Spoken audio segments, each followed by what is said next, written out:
14. Verdad oscura. La vida de Jonathan sin su madre fue difícil. Su padre salía todas las noches y le decía que era para trabajar, pero Jonathan no ponía en duda. Aún así, su padre no dejó de llevar dinero a la casa. Además, fue haciendo mejoras a la precaria casa, ampliándola, poniendo el techo de concreto armado, acabados finos en las paredes, una barda y un zaguán grande. Su padre no tenía dotes para la cocina ni para ninguna labor doméstica, además de que el padre del niño no comía nada de comida ni bebía agua, solo las dosis de la botella misteriosa. Así que buscaron a alguien que les pudiera ayudar a cambio de una paga. La abuela de Rebeca, que vivía en la casa familiar de Rebeca y era la dueña verdadera de aquella casa, se ofreció a ayudarlos varios días a la semana. La abuela de Rebeca era una mujer peculiar, dura, nunca se le oyó cantar, tenía una voz regia y siempre se le veía fumando unos cigarros Raleigh. Pero, aún así, cuando miró el desamparo de Jonathan, algo pasó en ella. Le recordaba mucho a su hijo Mauricio, que, en el pueblo del estado de Hidalgo, fue asesinado por unos parientes de ellos, entre ellos su tío Armando. Nunca se supo por qué había iniciado aquel pleito. Los muertos participantes se llevaron esa información a la tumba. Lo que sí es cierto es que el abuelo de Rebeca, esposo que la señora Rosario, fue asesinado junto a su hijo Mauricio un día de enero en un camino a aquel pueblo. Ella salió de aquel pueblo, dejando lo que tuviera atrás, salvando lo poco que pudo y a su hija menor, la madre de Rebeca, para llegar a esa colonia, pero nunca pudo olvidar ni perdonar aquellos crímenes horrendos. Sobre todo, nunca pudo perdonar a aquellos parientes suyos que le había arrebatado lo que más amaba en el mundo. Su vida se llenó de duelo, vestía de negro a pesar de los años transcurridos. En su alma, en su corazón, su esposo y su hijo que no pasaba de los 15 años, clamaban por justicia, gritaban de dolor por haber muerto, extrañando la vida arrebatada. Pero hubo algo que la endulzaba, que la enternecía, el salir a la calle y ver a su nieta y a Jonathan juntos, sentados en cualquier lugar o jugando. Aquel niño le recordaba a su hijo muerto, tenía la misma palidez, el mismo cabello castaño y la misma forma de la sonrisa. Verlos juntos era una de las mejores partes de su día. En parte, ella sabía que su nieta quería a aquel niño y eso le gustaba la idea de que al final, cuando fueran mayores se casaran y así ella viera cómo su prole crecía y el hijo perdido, el hijo muerto podía estar con ellos de alguna forma, aunque solo fuera en el recuerdo de ella trasplantado a la humanidad de Jonathan. Al mismo tiempo, Rebeca era su nieta favorita. Rebeca tenía 2 hermanos, pero, Rebeca al ser mujer, le tenía más simpatía y le recordaba mucho a ella misma. Eran muy parecidas, tanto más que la madre de Rebeca a su propia madre, abuela y nieta eran idénticas, solo diferenciadas por la edad.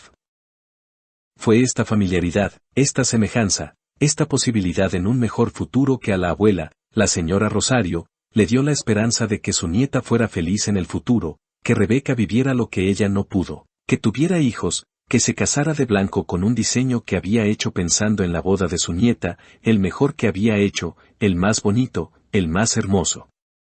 Fue por este motivo que, cuando la madre del niño, Ángela, murió y buscaron a alguien que los ayudara, ella salió al paso y en adelante se volvió parte de aquella familia como si fuera la abuela verdadera del niño.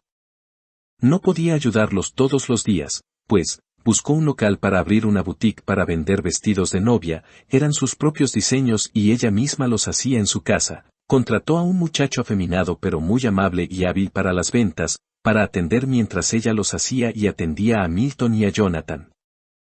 El niño sintió algo de consuelo al tener esa presencia femenina unas horas, 3 veces a la semana. Él mismo sintió a su vez que esa mujer, la señora Rosario, era como la abuela que nunca tuvo. Con el tiempo él llegó a ponerle un piso, en el edificio de sus sentimientos a las personas que conocía, la puso abajo de Rebeca, abajo de su padre, pero el amor a su madre seguiría ocupando el penthouse por siempre, hasta el día que murió. Jonathan ya tenía 15 años, le había cambiado la voz a una más profunda, más ronca pero armoniosa, eso le gustó, una incipiente barba cerrada oscura le cubría el mentón, unos vellos algo gruesos le cubría ahora el pecho y las piernas. El joven Jonathan podía percibir cada vez, con más claridad los olores y aromas del mundo. El de su padre era el que más lo intrigaba, pues, su padre a pesar de salir todas las noches, de regresar antes del amanecer, no olía a padre, olía a muchas cosas artificiales y superficiales, pero no a padre, no como olía el padre de Rebeca, a hombre, a sudor, a madera, sino al vacío. Una vez se propuso olerse a sí mismo, estaba en la sala y había un espejo grande, se puso frente de él, se quitó la camisa y se olió los sobacos, las manos, los codos. Se untó las palmas de las manos en los cabellos para después olerse las manos esperando encontrar el olor que olía todos los días en la primaria, pero no olió nada. Su padre entró a la sala y miró lo que su hijo hacía, entendió todo, él mismo, Milton, había hecho lo mismo más o menos a la edad de Jonathan, entonces supo que debía de tener una plática, debía de decirle la verdad. Le pidió que se sentaran. Jonathan supo por fin que sabría lo que su padre le había ocultado por tanto tiempo. Es tiempo que sepas la verdad, hijo, debes de saber la historia de nuestro mal, de dónde proviene y el origen, así se responderán muchas dudas que tengas, dijo Milton a su hijo. Dímelo todo, papá, dijo Jonathan a su padre, estaba listo. Milton suspiró largamente, muchas veces había ensayado aquella conversación, pero al final, no sabía muy bien por dónde empezar, se recompuso y empezó su diálogo. Lo que no sabían los dos era que la señora Rosario había entrado a la casa con la llave que le habían dado para que no tocara y se había quedado escuchando antes de entrar a la casa, en la puerta de la sala que daba al patio. 2. Fue en el siglo XVI, en 1546, que nació en Hungría nuestro ancestro, se llamaba Demeter Erzség, era príncipe de una región de Hungría, muy cerca de Rumanía. Demeter era enemigo de los cristianos de aquel tiempo, él tenía su propia religión ancestral en la que adoraban a varios dioses, por lo mismo, la religión de los cristianos con un solo dios, no le gustaba, además, él veía como el imperio del Vaticano crecía en influencia y poder, toda Europa era controlada en parte por el Papa, pocos países se rebelaban ante esa influencia. Aún así, era un gobernante duro, pero justo, su pueblo lo quería porque daba justicia y orden. La gente vivía en paz, pero sin muchas libertades y tampoco tenían mucho para comer, como era en esa época. Demeter era un joven de 20 años cuando conoció a la bella Katalin, hija de un comerciante, se enamoró perdidamente de la doncella, la amó profundamente, locamente, desde que la vio por primera vez en el salón del castillo. Fue correspondido por Katalin, la muchacha quedó prendada de lo bien parecido que era nuestro ancestro, era algo severo, pero con ella mostraba su parte humana y vulnerable, quería amarla por siempre, tener hijos con ella, que estuvieran siempre juntos, compartirlo todo. Se casaron un día de abril, todo el pueblo estuvo contento por el nuevo rey, el padre de Demeter había muerto, ahora el destino del pueblo estuvo en sus manos. Pasaron pocos años, Demeter y Katalin tuvieron un hijo varón, nuestro ancestro, parecía que tenían todo lo que pudieran desear, salud, poder, riqueza. Pero, como siempre sucede, las bendiciones que se reciben en demasía, serán cobradas en algún punto, tarde o temprano acabamos pagando la deuda, de la peor forma posible. Se vio presionado a dejar entrar a la religión católica, fue algo inevitable, al final iba a pasar, pero, Demeter no pensó que las consecuencias fueran tan terribles. Llegó un sacerdote al pueblo, se construyó una iglesia, poco a poco, los pobladores fueron adaptándose a la nueva realidad de la nueva religión, muchos lo hicieron de buena gana, otros por fuerza y hubo otros, entre ellos, Demeter, que no se adaptaron, vieron aquella invasión como algo desagradable, algo que lo sometía. Se acusó a la mujer del herrero de bruja, eso fue el comienzo de la debacle, llegó desde Roma e inquisidor, el cual quemó a la mujer en una hoguera ardiente, ante los ojos del rey Demeter, el cual sintió que había fallado a sus súbditos, pero, el inquisidor, había llegado con una guardia suiza, bien entrenados y bien armados, además, atacar a esos soldados significaba atacar al Vaticano y eso, al rey lo ponía taciturno y cada vez más inconforme. El sacerdote era un hombre que a los ojos del rey era bueno, pero fanático, ciego ante las contradicciones de su fe, entregado a las órdenes del Papa y sus inquisidores, pero, aún así, el sacerdote era bueno a su manera. Ayudaba a sus feligreses, dándoles comida, consuelo, aliviándolos en el trance de la muerte, eso apaciguaba un poco al rey, pero, aún así, la sangre le hervía en las venas al ver la invasión e injusticias del inquisidor, pues contrario al sacerdote, el inquisidor era malvado, astuto y vengativo. El inquisidor era un hombre felino, malicioso y cruel, Había quemado en la hoguera a cientos de personas, además de diseñar varios artilugios para la tortura. Se la pasaba en la parte trasera de la iglesia torturando ciudadanos para que confesaran. Por lógica, unos delataban a otros y así se hacía una cadena de muertes sin fin. El rey intervenía lo que podía, pero el poder de la iglesia era más fuerte que el de él en cuestiones de la religión.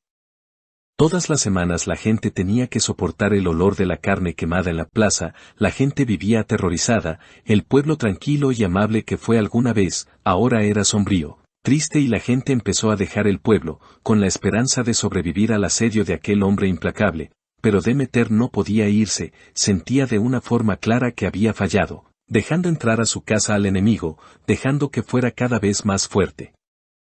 La gota que colmó el vaso fue que el inquisidor puso sus ojos en la familia de Catalín, en la madre y padre de su esposa del rey, eran acusaciones infundadas, pero al final iba a pasar. Llegó a oídos del rey que habían apresado a sus suegros, así que mandó llamar a sus guardias y soldados que estaban dispuestos a combatir por fin a los invasores, subió a su caballo con su armadura roja puesta, avanzó al frente de sus hombres que buscaban sangre, muchos de ellos habían perdido familiares en la quema de brujas, estaban hartos y querían venganza.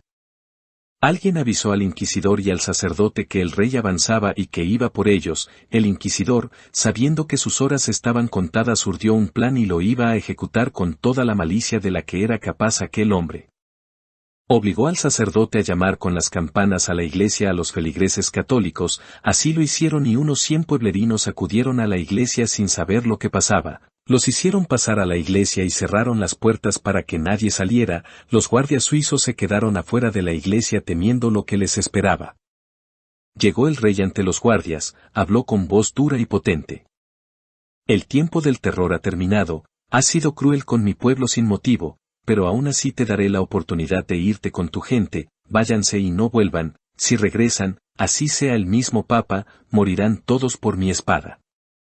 El inquisidor era un hombre taimado y vengativo, su misma malicia no le permitía ver que el rey era honesto, que podía irse ese día de ese pueblo dejando a la gente en paz, no podía dejarlos en paz. Su vida tenía significado al imponer el terror en los pueblos, en la gente. Se subió a donde estaba una ventana para ver al rey, le dijo. Nadie está por encima de la fe, de Dios, del Papa, si te atreves a atacarme, serás maldecido por siempre, no alces tu mano sobre la casa de Dios, vete y déjame hacer mi labor, limpiar del mal este pueblo. Se notaba la tensión en el aire, desde que había decidido salir del castillo, Demeter supo que lo llevaría hasta el final costara lo que costara, habló ahora con una voz más imperiosa que llenó el aire. Se me acabó la paciencia ante tus palabras necias, es la última oportunidad, sale ya o quemaré la iglesia contigo dentro, mataré a los guardias suizos y morirás bajo las llamas como lo hicieron tus víctimas inocentes. ¿Qué respondes? La respuesta fue que las cabezas de los suegros del rey, fueron arrojadas por la ventana, cayeron ante el caballo del rey. Demeter pudo ver los ojos llenos de miedo de los padres de su esposa, muertos por motivos absurdos. Eso fue lo que colmó la paciencia del rey. Perdió la compostura, se llenó de una ira roja, quería sangre, la sangre de aquel hombre. Dentro de la iglesia la gente escuchaba asustada, el inquisidor amenazó que se callaran, el sacerdote le pedía al inquisidor que reconsiderara y se fueran, salvando a la gente reunida en la iglesia, pero el inquisidor lo había hecho a propósito, por pura maldad, quería que todos murieran con él. El sacerdote quiso abrir la puerta, pero el inquisidor lo noqueó de un golpe con un candelabro, después, subió a la ventana y aventó las cabezas de aquellas personas, cuando oyó el reclamo del rey, aló. ¿Cuál respondió? Eres un cobarde, no tienes el valor de hacer la labor que yo sí hago, pero como te dije, una maldición caerá sobre de ti y tu estirpe que durará por siempre, hasta que el último muera. El rey hizo una seña, los arqueros prendieron fuego a las flechas preparadas para ese fin, antes de dar la orden de disparar, el sacerdote salió a la ventana gritando. No lo haga rey, hay mucha gente aquí. El rey Demeter estaba ahora más allá de reconsiderar, la ira lo llenaba de energía oscura, la furia lo dominaba, la frustración, la tristeza llenaba su corazón, a pesar de haber escuchado las palabras del sacerdote, dio la orden con voz tronante. Quemen la iglesia. Los arqueros dispararon sus flechas encendidas al techo de madera, las llamas prendieron de inmediato toda la parte alta, bajando por las paredes, el edificio se llenó de una luz roja e intensa, el olor del fuego se dejó sentir.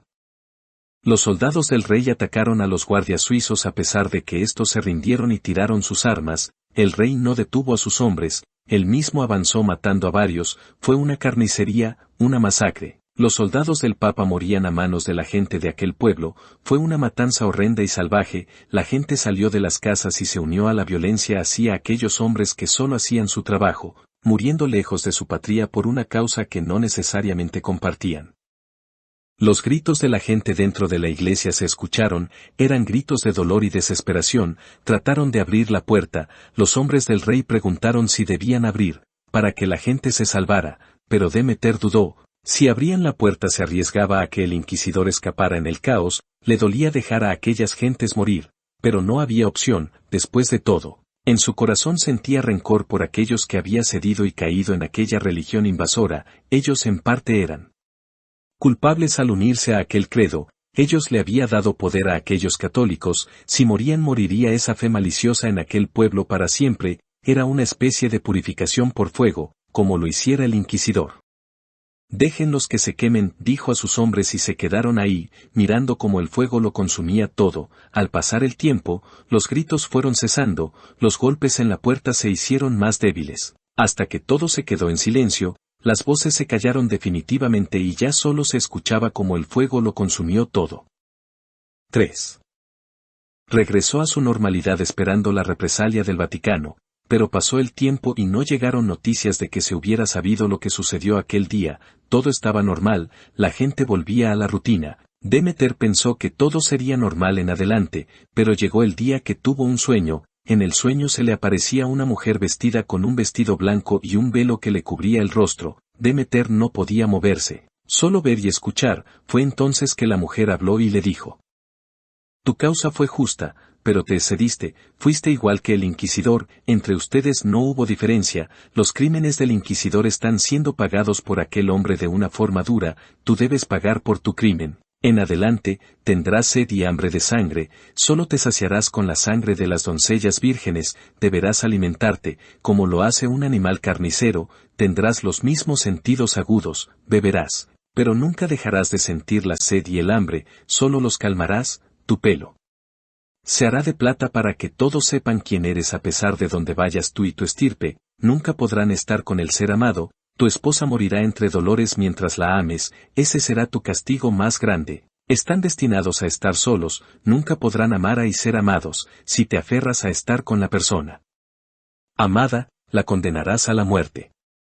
Tu hijo heredará la misma maldición, solo tendrá un primogénito, el primogénito a su vez solo tendrá un primogénito, todos tendrán el mismo mal, el mismo pecado hasta que paguen la deuda de sangre que adquiriste. Ninguno de ustedes vivirá más de 50 años, dijo la mujer con voz sobrenatural, fría y a la vez, llena de malicia.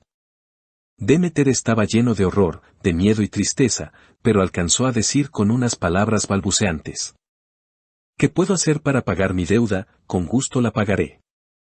La mujer, antes de desaparecer, le dijo: Eso lo tienen que averiguar por sí mismos, es parte de su castigo, el no saber. El rey se sobrepuso a aquella visión, pensó al poco tiempo que solo había sido un mal sueño, nada más.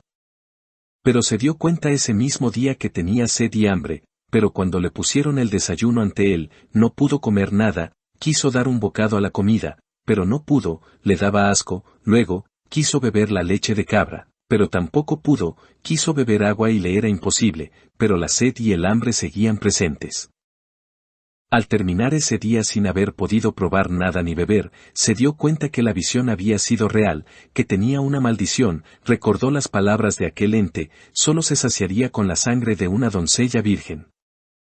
Aguantó lo más que pudo mientras que Catalin miraba cómo su marido había cambiado, ahora su tez era pálida, su cabello era plateado, no tenía consuelo ni paz, la luz del sol apenas la podía soportar. La noche se volvió su ambiente natural, en él, miraba mejor, escuchaba mejor, olía mejor, como un animal carnicero.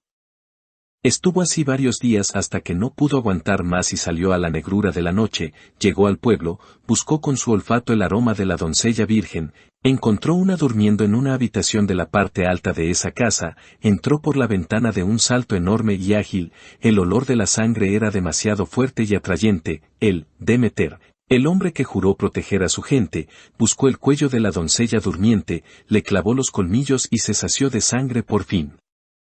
La doncella gritó llena de horror, sintiendo como la vida se le escapaba, se la succionaban del cuerpo, el padre de la chica entró y horrorizado miró al demonio que ahora habitaba el cuerpo del rey. Demeter salió de aquella habitación por la ventana saltando de forma que para cualquier humano le era imposible, se la llevó al bosque para acabar su labor. El padre de la doncella habló, dijo el parecido del rey con aquel engendro que había matado a su hija, pocos le creyeron hasta que pasó el tiempo y al final, cuando las doncellas desaparecían de forma periódica y todos vivían con miedo, que creyeron y supieron que su rey estaba maldito. Catalin murió a los pocos meses presa de jaquecas intensas que la postraban, nadie sabía lo que tenía la reina solo Demeter, ningún médico o brujo supo remediar su mal, al final murió un día de noviembre, con eso. El rey supo que lo que le había dicho el espectro era cierto, el al amarla y estar con ella, la había sentenciado a muerte, eso lo carcomió por siempre, en adelante no podría amar de nuevo sabiendo el resultado de sus sentimientos. Las excursiones lo saciaban unos meses cada vez, pero siempre volvía la sed y hambre de sangre, llegó el momento en el que se entregó a esa lujuria, ya no luchó, ahora formaba parte del panteón de demonios, de villanos, de monstruos. Así pasó el tiempo, los años, la gente se acostumbró a vivir de esa manera, sabiendo que una espada pendía sobre la inocencia más pura, la de las jóvenes vírgenes, por lo mismo, muchas se entregaron antes de tiempo, otras fueron casadas a fuerza, muchas familias emigraron y siempre hubo doncellas que murieron a manos de Demeter, el rey vampiro. El hijo de Demeter y Catalin creció y se convirtió en un joven que daba la impresión de ser sano, normal, eso tranquilizó a Demeter. Pero de pronto, a la edad de 15 años, empezó a manifestar los síntomas, a oler con intensidad, como un perro sabueso, a ver en la oscuridad mejor que un búho, a escuchar mejor que un lobo, la luz le empezó a molestar. Demeter supo de inmediato que la maldición se había transmitido a su primogénito, como lo había dicho el espectro. Pero hubo algo que pudieron percibir el padre y el hijo, ellos no tenían olor, no olían a nada, pero no le dieron importancia, el hijo creció más hasta que pasó de los 20 años, a partir de ahí, el joven sintió la sed y el hambre que eran terribles y ensordecedores. Empezaron a cazar juntos, pero el pueblo estaba harto de las desapariciones, de los asesinatos y los pueblerinos notaron que ahora se había multiplicado por 2 las muertes, eso fue la gota que derramó el vaso, se juntaron para deshacerse por fin del padre y del hijo vampiros. Demeter y su hijo alcanzaron a darse cuenta a tiempo de lo que iba a suceder y decidieron dejar aquellas tierras, cuando los aldeanos llegaron, el castillo estaba vacío, pero no hallaron joyas o dinero, eso se lo habían llevado el rey y el príncipe.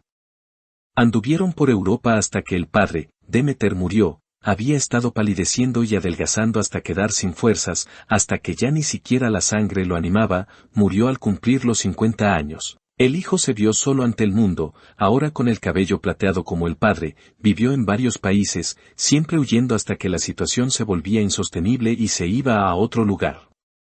Ya se corría el rumor de que un vampiro andaba por los lugares conocidos, así que un día se embarcó al nuevo continente, aquí, en América, podría empezar de nuevo, así lo hizo, llegó a la Nueva España, se colocó en una ciudad, conoció a una mujer de la que se enamoró, se casaron, tuvieron un hijo varón el cual parecía sano y normal. Eso le dio esperanzas al príncipe de que la maldición se había terminado con la muerte del rey, pero la madre del niño que se llamaba Joaquín, empezó a padecer las jaquecas que se había llevado la vida de la madre del príncipe, entonces lo supo, la maldición continuaba activa. La esposa del príncipe murió y el hijo del príncipe, Joaquín, creció hasta sentir los síntomas del padre, del abuelo. Antes de morir a los 50 años, el príncipe le participó a su hijo la verdad. Joaquín juró encontrar la cura al mal generacional pero no la encontró.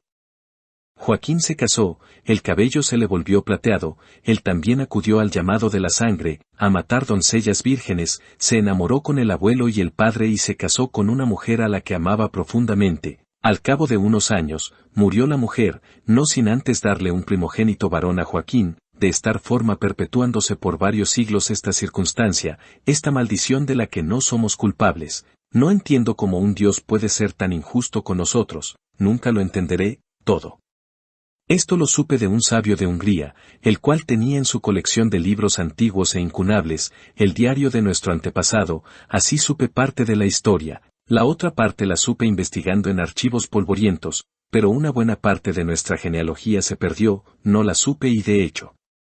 Tu abuelo no supo de dónde venía esta maldición, gracias a los años que me la pasé ausente, tu madre vivió al estar yo lejos, y pude averiguar todo este legado, esta carga. Todo esto fue dicho por Milton el padre de Jonathan, después se hizo un silencio denso. El hijo de Milton, Jonathan lo supo, que todo era cierto, todo cuadraba, como cuando hacía un algoritmo y ponía una pieza del cubo Rubik en su posición correcta, así. Esta historia estaba llena de piezas del cubo Rubik de su familia, ahora solo quedaba aceptar plenamente su circunstancia, solo así podría empezar a buscar la cura a su mal, a la maldición, él, Jonathan, no fallaría. Él sí encontraría la cura a su mal, antes de que muriera Rebeca. Yo moriré algún día, pero, debes estar preparado, estar listo, debes de leer los libros que te daré, en ellos se habla de que si existen los superhombres, tú y yo somos superhombres en todos los sentidos. Serás el hombre más fuerte e inteligente de nuestro linaje, nadie podrá detenerte, tu fuerza será sobrehumana, tus sentidos serán agudos, con el tiempo aprenderás a usarlos como yo lo hice, para ello. Para sobrevivir deberás ser despiadado, como yo lo he sido, mañana empezará tú.